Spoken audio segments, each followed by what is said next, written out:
Muchísimas gracias, Carmen. Muchísimas gracias, Juan. Muchísimas gracias a todas y a todos por estar aquí.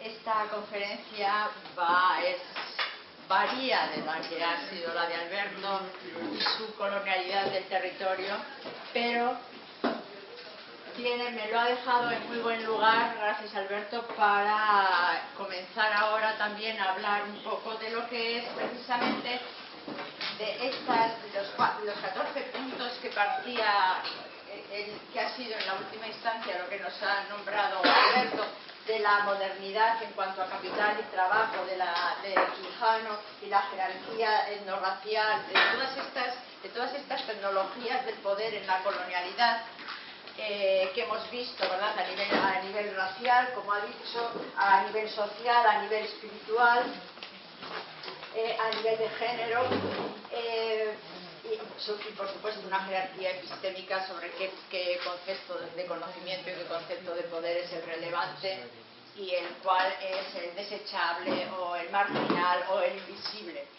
En cuanto a esto, mi punto de partida, y aunque no va a ser el tema central, porque el tema central mío va a ser precisamente el que coincide con el billete de 1000 pesetas, o el billete que hace referencia al cartel del Congreso, es decir, es Hernán Cortés y es un símbolo maya o azteca, ¿no? Y es esta conexión y colisión entre estas dos culturas. Entonces, y además en el mundo del arte. Entonces, mi conferencia va a ir por ahí, pero quería como premisa, y porque sé que interesaba el asunto también de lo que era feminismo en el Abya Yala, y quiero partir de ahí precisamente en el punto donde lo ha dejado Roberto. Entonces, Abya Yala es el nombre que emplean los indios Kuna para referirse a la zona de Panamá y Colombia.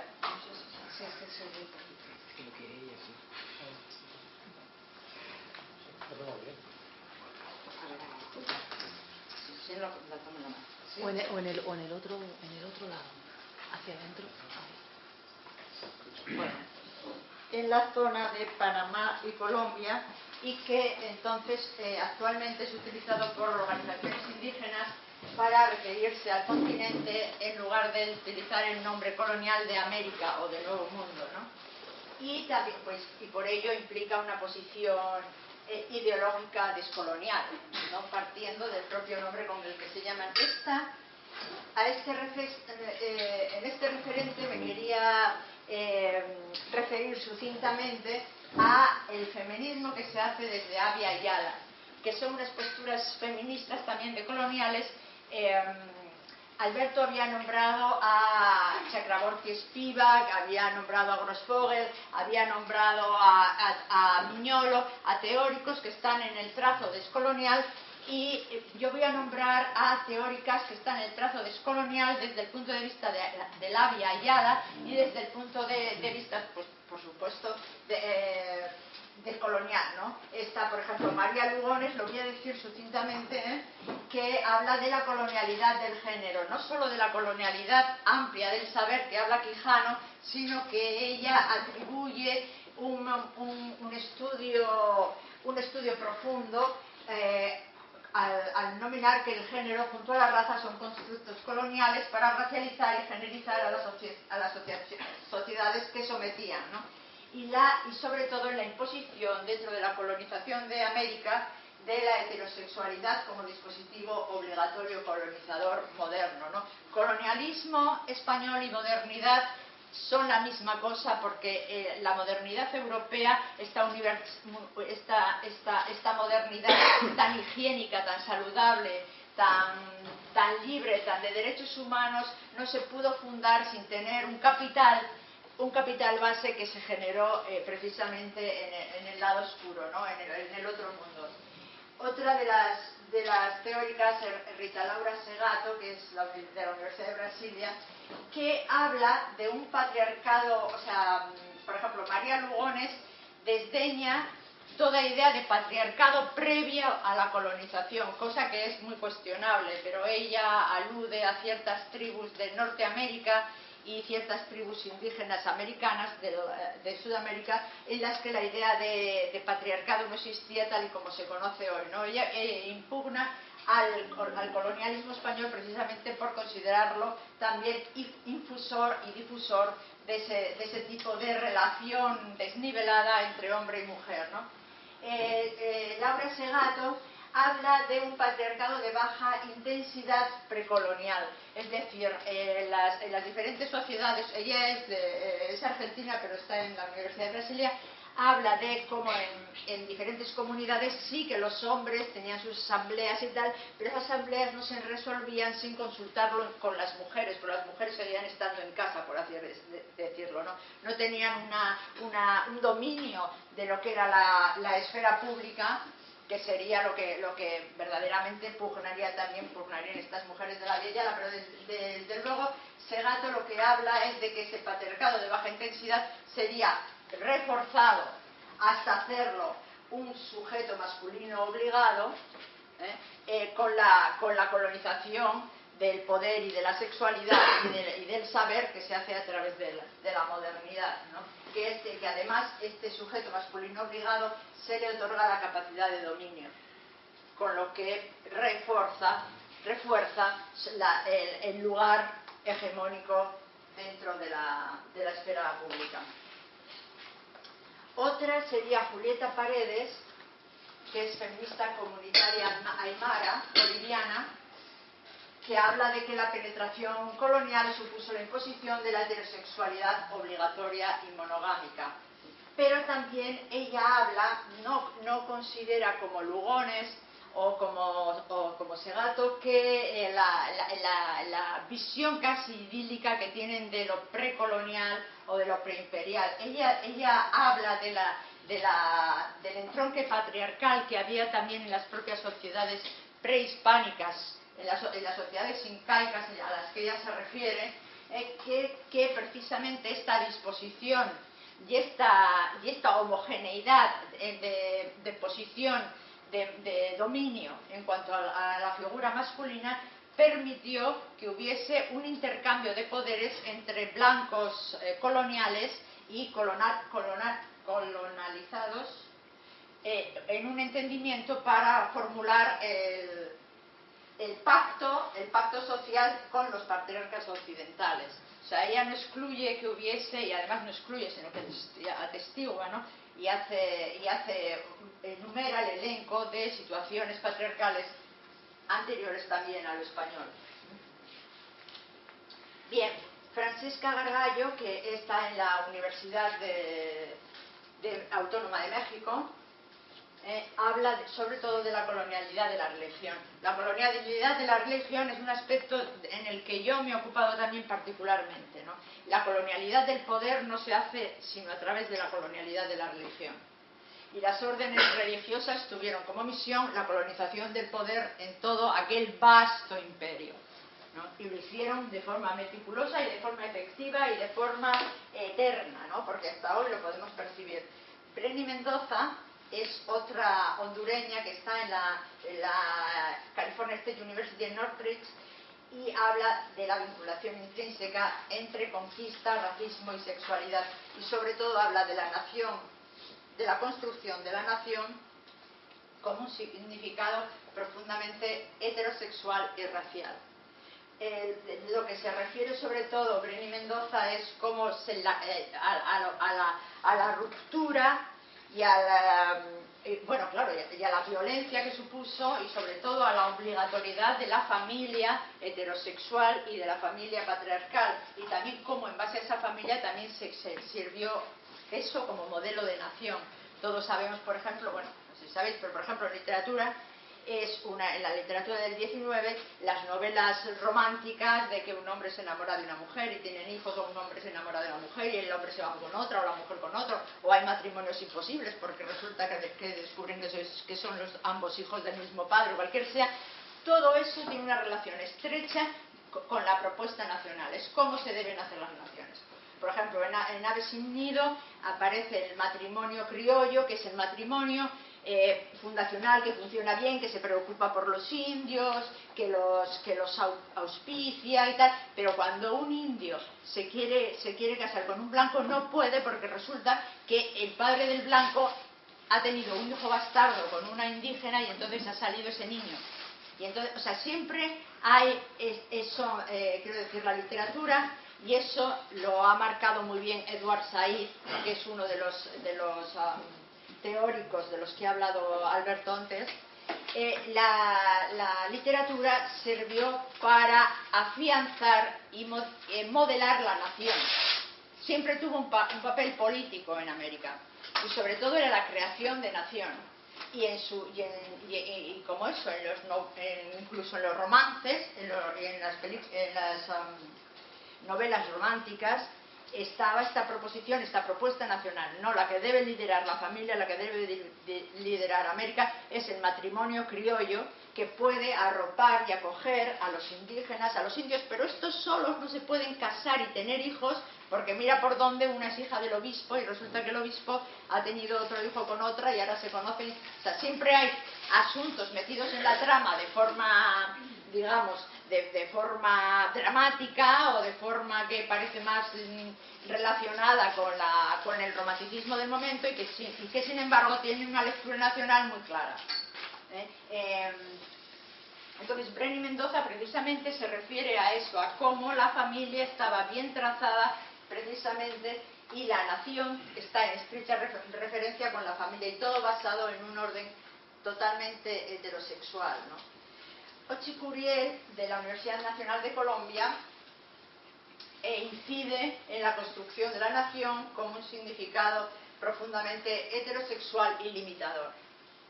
Y todas estas nociones las comparan con una época prehispánica en que a lo mejor las nociones de lo masculino, lo femenino, o lo que tenía que ser sobre todo obligatoriamente masculino o femenino, o cómo tenían que ser las familias constituidas, no era de una forma tan programática y sobre todo tan obligatoria y tan castigada y penalizada como lo fue después del Imperio. Margarita Pisano, todas las que hemos visto, todas las anteriores, es gente metida en la academia, que antes ha habido una pregunta diciendo, estamos hablando aquí, estamos hablando de una vida ecológica y de una vida fuera de las instituciones, y sin embargo todos estamos aquí en una institución y estamos trabajando dentro de ella, ¿no? Margarita Pisano es una de las feministas que más ha acusado y ha denunciado este tipo de feminismo, el tipo de feminismo que puede entrar dentro de la academia porque de alguna forma ocupa un lugar que la cultura requiere para seguir funcionando dentro del sistema. Entonces habría una adaptación del feminismo, como los estudios de género o cosas así, que dentro de la academia tienen cabida, pero que no suponen un tipo de amenaza, sino que son un aporte más de la sociedad moderna. Y ella habla del feminismo de la fuera, y el feminismo de la fuera sería ya, vamos a olvidarnos de las academias, vamos a olvidarnos de que somos profesoras de la academia, no vamos a participar en ese juego, vamos a estar pendientes del movimiento del mundo y desde luego vamos a utilizar toda nuestra energía para observar, criticar, interceder, intervenir, ¿no? Es otro tipo de propuesta feminista. Quería nombrar, antes de empezar con mi charla, todas estas posiciones del feminismo de la Avia Yala, ¿no? Desde esta postura decolonial del pensamiento americano.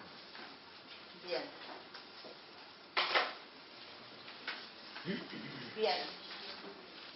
Entonces, aquí en el título abarco dos conceptos: Avia Yala, que es un poco lo que he tratado de definir hasta ahora, y después el continente barroco, que es precisamente el continente imperial, ¿no? Que se creó con la Edad Moderna y que se creó, por supuesto, a partir de la conquista nefasta. Bueno, vamos a ver, la propuesta que tenía para hablar del barroco parte de unos proyectos de investigación que llevamos a cabo en la Universidad del País Vasco, pero con otras universidades también americanas sobre todo, y también europeas, que trata del concepto de la víctima y cómo se representaba esta víctima. El concepto, estamos en la era de las víctimas, o sea, ya no estamos en la era del ciudadano, eso ya pasó, ya como dice Biorka, que son dos hermanos y además iban mal, Michel Biorka y Anne Biorka.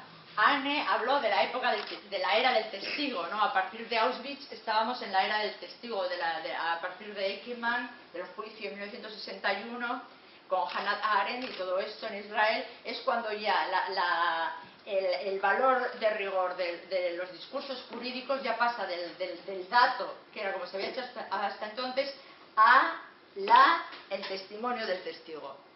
Y se concede por primera vez el testimonio, el valor esencial testimonial judicial a la palabra del testigo. Y Biorka, Stanet, una francesa, habla precisamente de que ahora estamos, y todos, si nos fijamos en las televisiones, en las televisiones más generalistas y en las televisiones más basura, todos son confesiones, todos son testigos, todos son actos testimoniales, porque es lo que vende mucho, porque tiene mucha carga dramática, ¿no?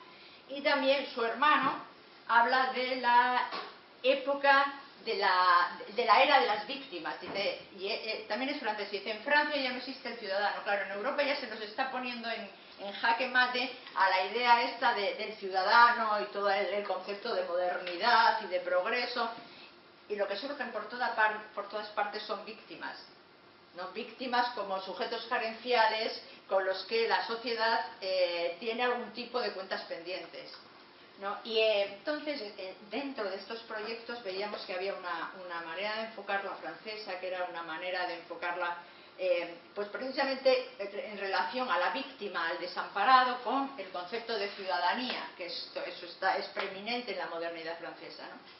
Por otra parte, en todo lo que es la tradición inglesa, ese concepto de víctima estaba relacionado con todo lo que era el asistencialismo, con todo lo que era del individuo poderoso y potente asistir al otro, de que las instituciones tengan este tipo de charities, que también va muy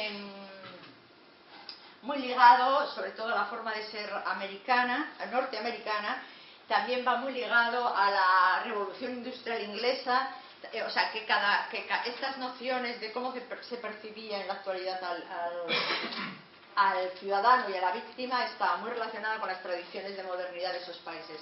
Y nos quedaba por ver una periferia, ¿no?, que se extendía por lo que es el ámbito hispánico, que incluía a las víctimas de España, por eso ya es otro tema que ya veremos porque pero lo que era es la zona hispánica, ¿no? Y cómo ahí se cotejaba y cómo ahí se miraba y cómo ahí se percibía todo este concepto de víctima. Y viendo todo tipo de estudios al respecto y viendo la forma de abordarlo, nos dimos cuenta que precisamente el barroco es una forma sustancial que está en el paradigma de cómo aquí se percibe y se representa a la víctima, ¿no?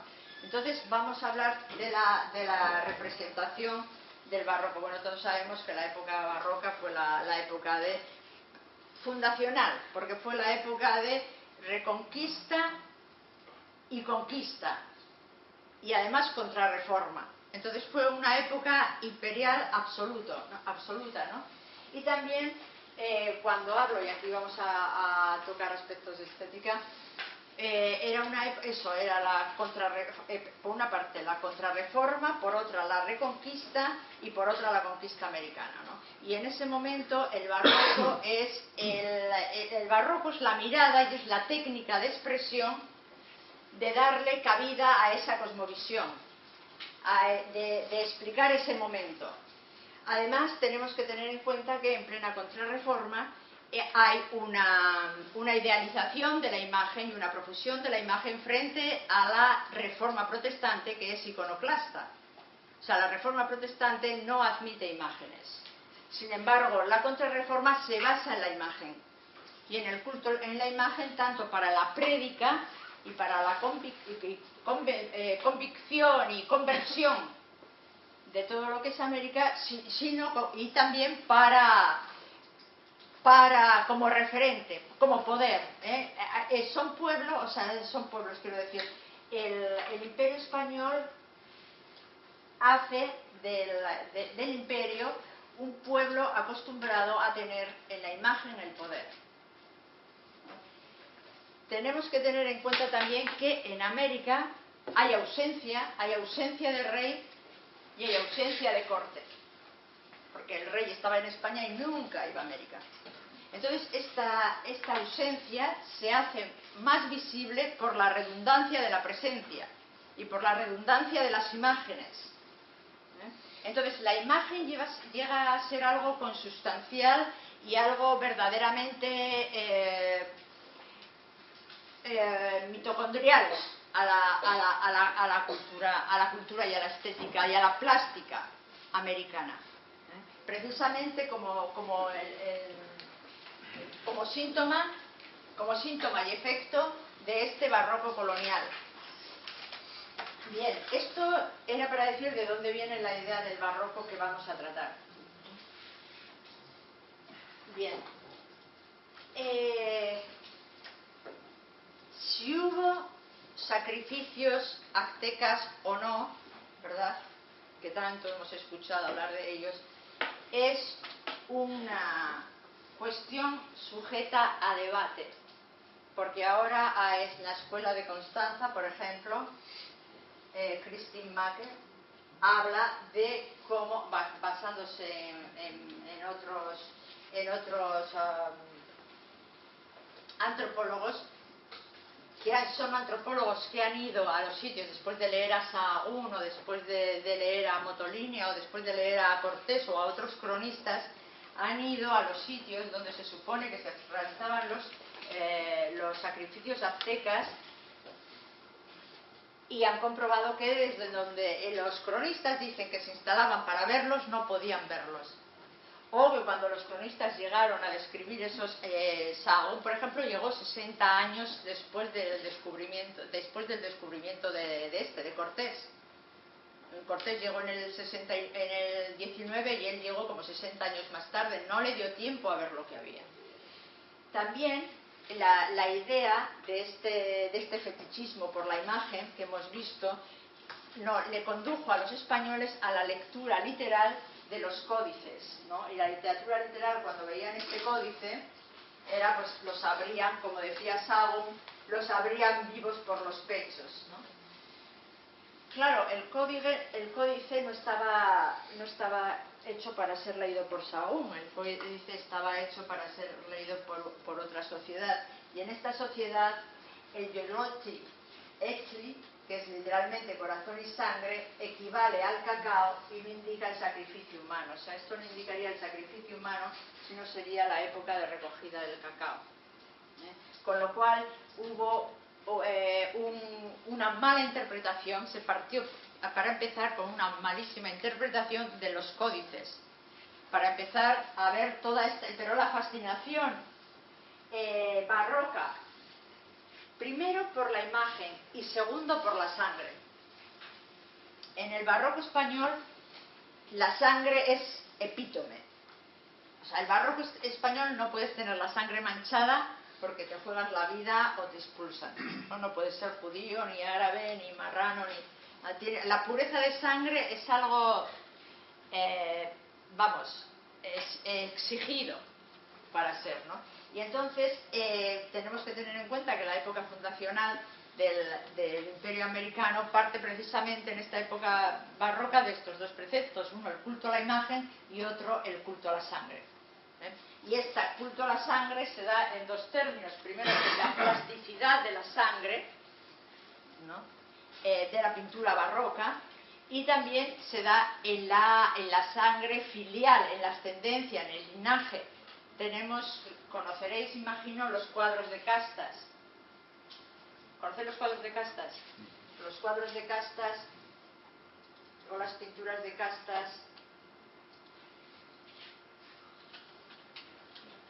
Espera, que no está escribiendo. Ah, no estoy escribiendo. Cierra esa... Es que estará Sí, no, ya está. activándose. ¿Aquí puedo? Sí, en principio sí.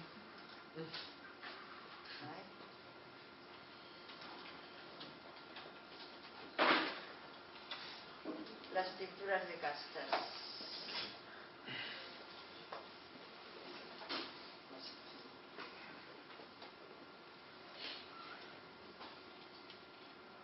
Las pinturas de castas son estos cuadros, que no son cuadros aleatorios, ni son cuadros artísticos, sino que son cuadros científicos de la clasificación de las personas del territorio americano. Y tenemos, como ves, español con mestizo, como dice arriba, y español con india, mestizo. La segunda, mestizo con española, castizo. La tercera, castizo con española, español. La cuarta, español con mora, mulato.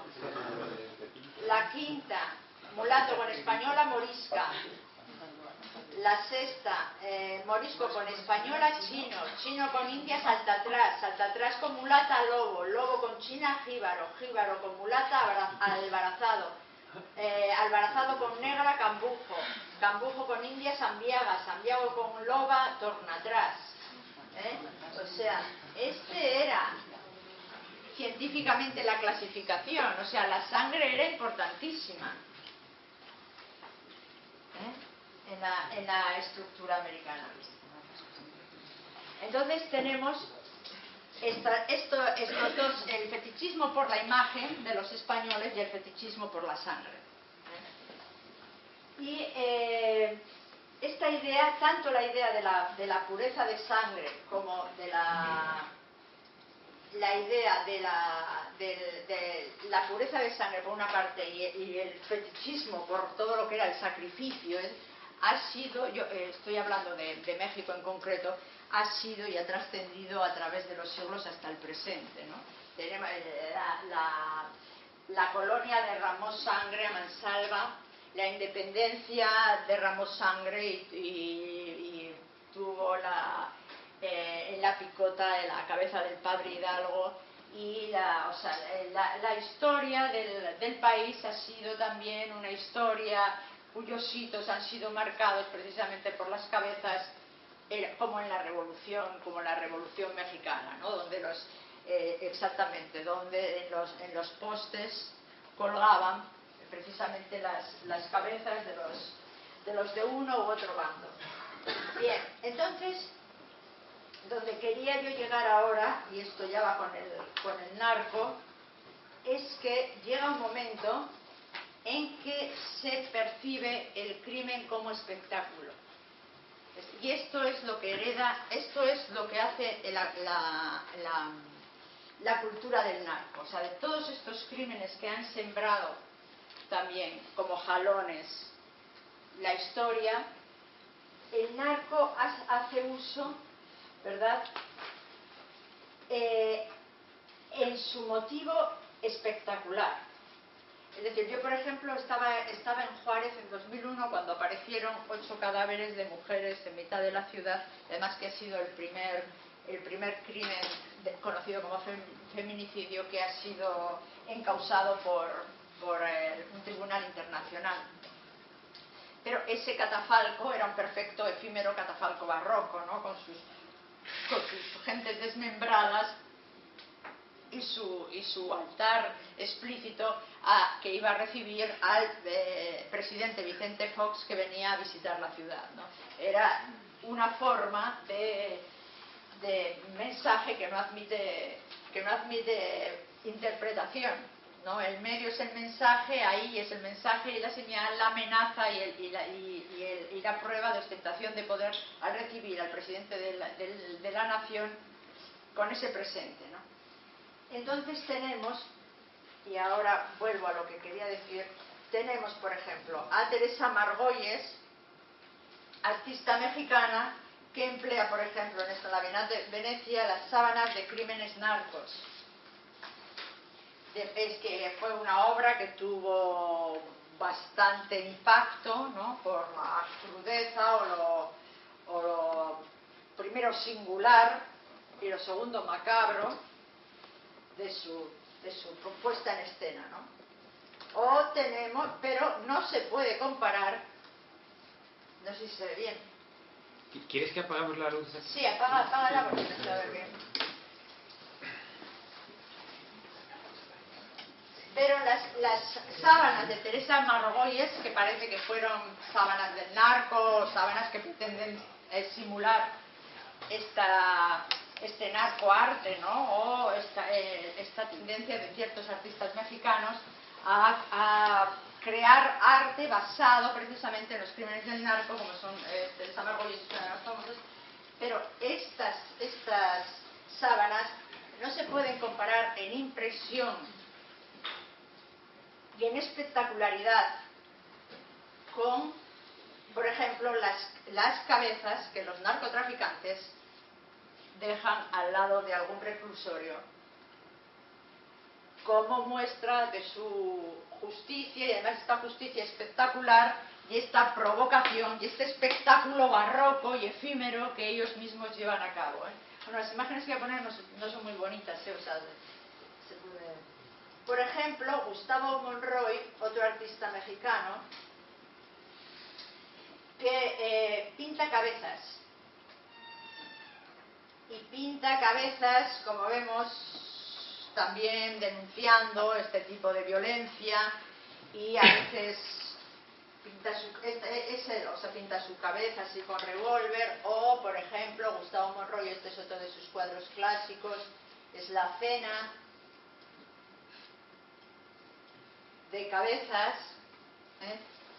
Pero, aunque son impactantes e impresionantes, la cultura y además que la cultura nace con la Revolución Mexicana, en el sentido de que es un proyecto revolucionario implantarla por todas partes.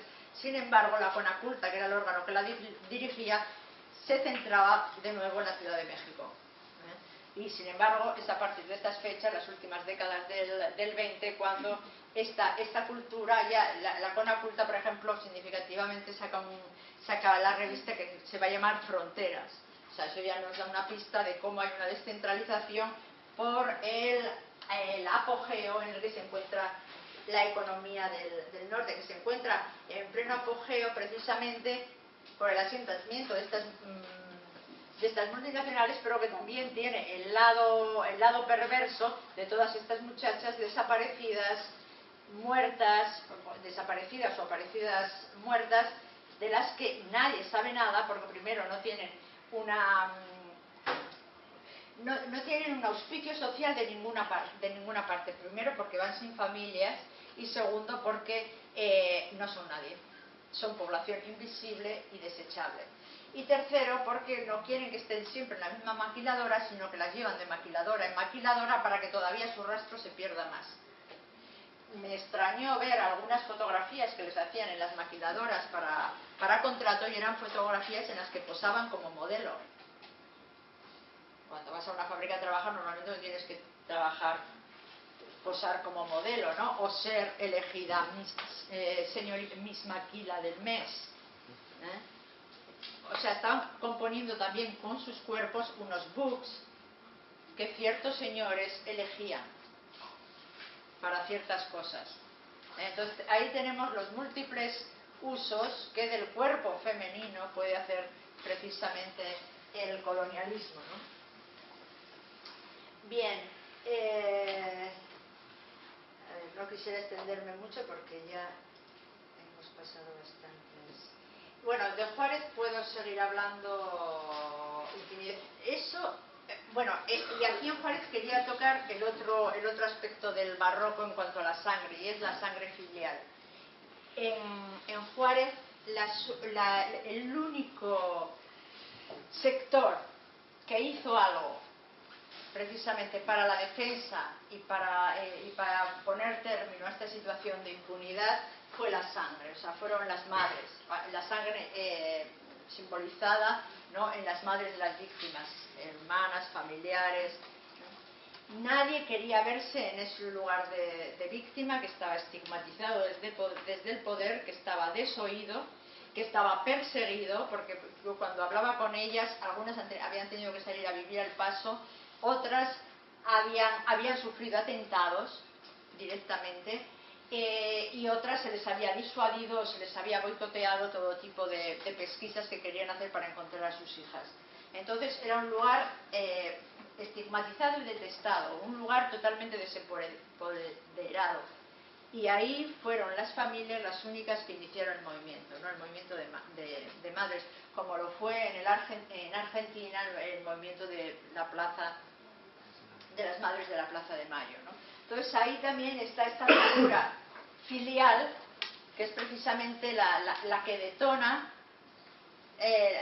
toda resiliencia y toda resistencia frente a un poder que es supremo e incontestable. Entonces, ¿desde dónde va a surgir el confrontamiento a ese poder? Ese poder, o sea, el único recurso, la única palanca que hay para contestar o para probar o para resistir o para resiliar o para provocar es la sangre. También voy a pasar ahora a Ayotzinapa. Ya sabéis, esto por hacerlo más breve. Ayotzinapa hablo de los 43 estudiantes desaparecidos de la escuela rural, de la Escuela de Varones Normal Rural Isidro de Burgos de Ayotzinapa, que fue en septiembre-octubre de 2014. Bien.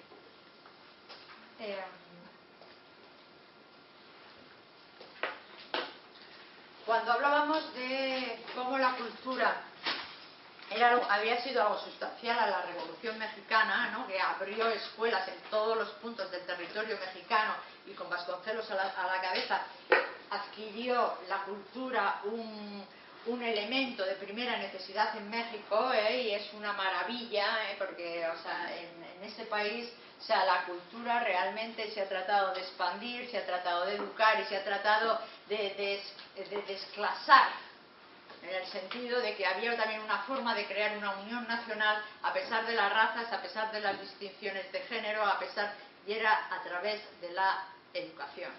Entonces, el empeño que desde 1910, fecha de la Revolución, se hace por educar al país y por crear un país precisamente basado en el poder liberador de la cultura es realmente admirable.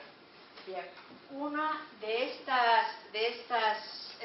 estos logros fue precisamente la fundación de escuelas normales, donde a gente de muy pocos recursos se les daba educación para formarlos precisamente como maestros, sobre todo para que formasen a otros maestros, ¿no?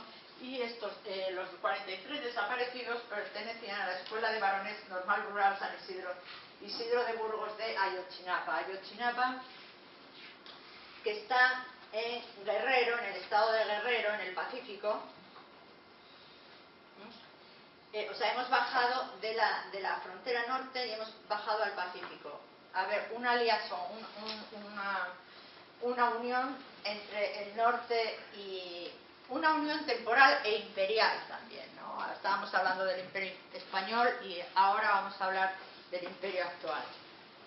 En los 70, donde hemos hablado de toda la implantación de maquiladoras y todo esto en Juárez, se dan a la vez dos operaciones tremendas en América. Una fue la Operación Cóndor, que fue el auspicio de todas estas dictaduras del sur, ¿no? Argentina, Chile, Uruguay, etc. Y en México se dio a la vez la Operación Canador. Canador es un acrónimo de cannabis y adormidera. Entonces, la Operación Canador en México es también fundamental. No se sabe nada, nadie dice nada, pero es fundamental porque lo que Estados Unidos decía, bueno, ¿para qué queremos, con lo que consumimos aquí, para qué queremos tener las plantaciones en Afganistán, que estos árabes nos van a sacar la gana, como en efecto ha sido, ¿no? O sea, ¿para qué queremos tener las cosas tan lejos de casa cuando podemos hacer nuestras buenas plantaciones? Y esto también tiene que ver con el cambio ecológico, que diría Alberto, en México. Tener las plantaciones de marihuana y de adormidera y de opio, amapola, en México. Y con ello conseguimos muchas cosas. Primero, tenerlas en la puerta de casa. O sea, nos evitamos todo el trajín. Segundo, desestabilizamos al país. Porque vamos a desestabilizar, vamos a poner unos carteles, otros carteles. Va a haber ya un país mucho más supeditado a nuestra regulación. Tercero, vamos a tener un mercado de armas de AUPA, ¿no? O sea que todos son ventajas. Y además los tenemos ahí sin ningún intermediario. Entonces el panorama campesino y el panorama rural en México ha cambiado drásticamente, ¿no? Y donde antes había una milpa de maíz, ahora hay una plantación de coca o hay una plantación de amapola. En concreto, estábamos hablando de Ayotzinapa, y Ayotzinapa pertenece al estado de Guerrero. En el estado de Guerrero se produce el 60% de goma de opio de México. O sea, hay una cantidad de plantación impresionante.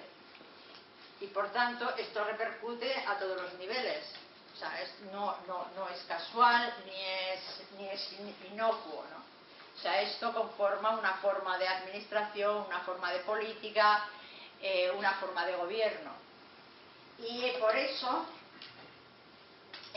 cuando se produjo toda esta masacre de Ayotzinapa, de los 43 estudiantes que iban precisamente, y estas escuelas rurales de formación de profesores tienen una razón socialista, quiere decir, están creadas con esa mítica idea de la revolución mexicana, que fue, ¿no?, el llevar la luz y el conocimiento a los más pobres, el crear de México una potencia basada precisamente en la cultura, en fin, ideas socialistas que hoy no son muy acreditadas, ¿verdad? Y por ello estos 43 estudiantes pues eran revoltosos, es decir, eran revoltosos en el sentido de que tomaron varios autobuses, que también es una práctica normal, ¿no?, porque la gente no tiene tantos coches, toman autobuses y iban a una manifestación a celebrar los aniversarios de Tlatelolco, de la matanza de Tlatelolco en la Ciudad de México en el 68, donde murieron 200 jóvenes también por las mismas causas, por protestar contra la privatización, etcétera, etcétera, ¿no? Entonces iban precisamente a conmemorar el aniversario de aquella matanza, cuando no los dejaron pasar de Iguala y los bajaron de los autobuses y los llevaron, según dicen las fuentes policiales, a unos basureros, y allá los mataron, o que algunos llegaron muertos, etcétera, etcétera, etcétera, ¿no?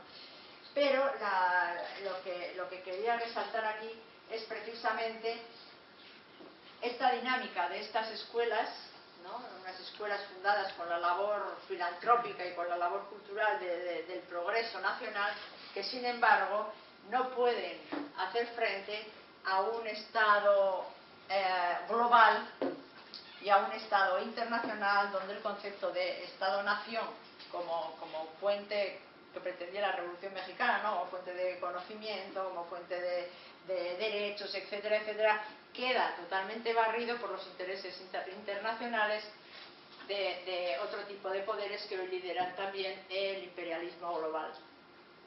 Bien, a esto también Sergio González dice precisamente de cómo, González Rodríguez habla precisamente de cómo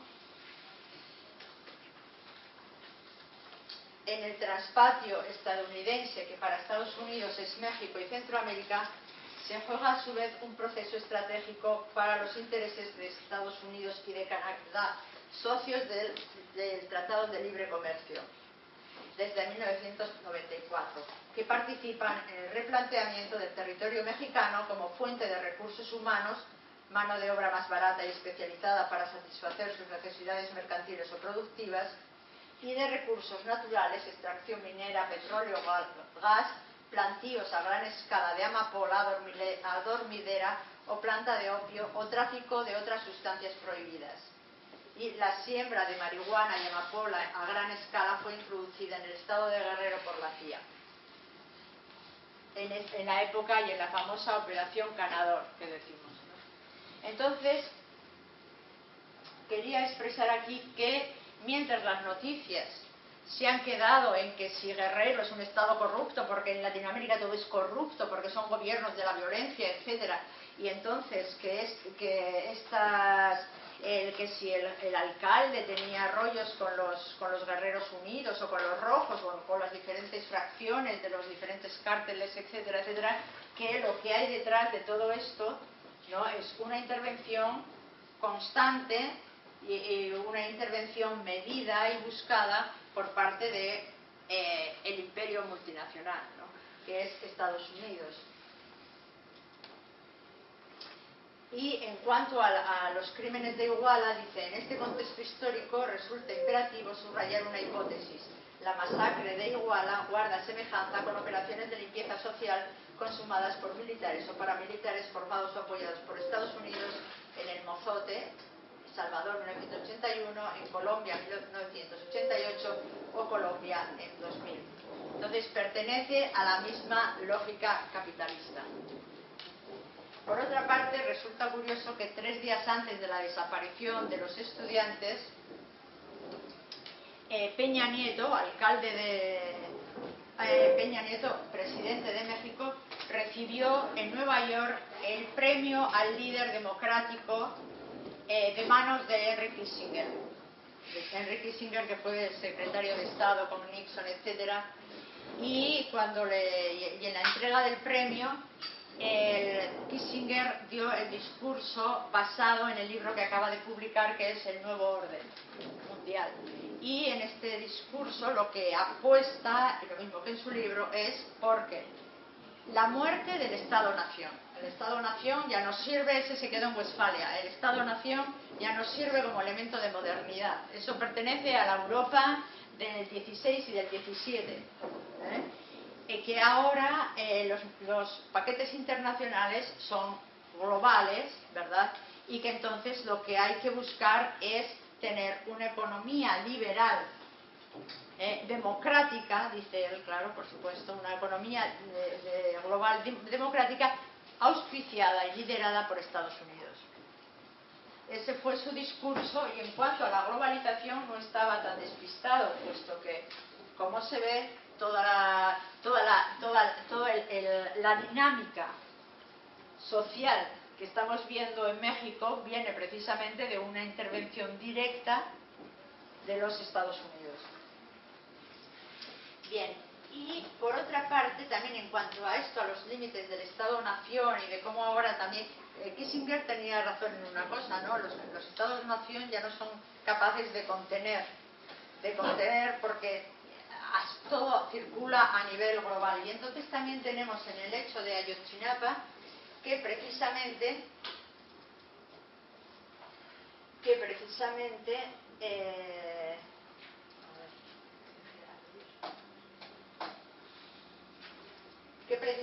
han sido las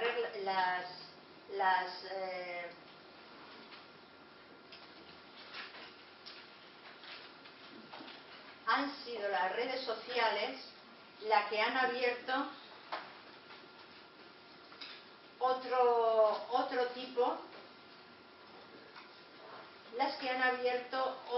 otro tipo de mundialización del conflicto y de mundialización del silenciamiento.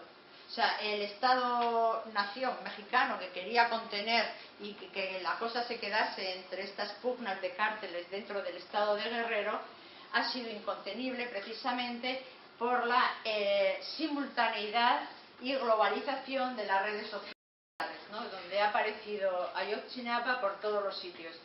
Y el principio de la voz que manejaron, sobre todo los familiares de Ayotzinapa, que fueron los primeros que fueron a la escuela rural a ver qué pasaba con sus hijos, y luego los hicieron llamar de puerta en puerta por Iguala a ver si sus hijos se habían escondido en alguna casa de por allá, o sea, pasando todo este tipo de vejaciones. Fueron también los que se sentaron en la escuela normal y dijeron que de allá no se movían hasta que no se resolviese el caso. La premisa primera fue: vivos se fueron, vivos los queremos, como también los de la Plaza de Mayo, ¿no? Pero también hay una vinculación mundial en la que también un grito que se hizo familiar en la desaparición de los detenidos desaparecidos en Argentina y Uruguay, como fue "todos somos ellos", aquí "todos somos Ayotzinapa", ¿no? Ha extendido sus redes por todo el mundo, y el fenómeno también se ha hecho global. Entonces es la primera vez que de una forma mucho más instantánea, también el arte, pero también el arte múltiple y el arte internacional y el arte global, se ha enfocado o ha difundido o se ha centrado también en difundir estas muertes que se querían, por supuesto, mantener silenciosas, ocultas y desintegradas. Todavía no se han recuperado los cuerpos, pero bueno, la lucha continúa, y continúa en gran parte gracias a la internacionalización que llevaron a cabo también las redes sociales. Bueno, no me quiero extender más porque llevamos aquí ya toda la mañana. Pero bueno, muchas gracias, y si tenéis preguntas...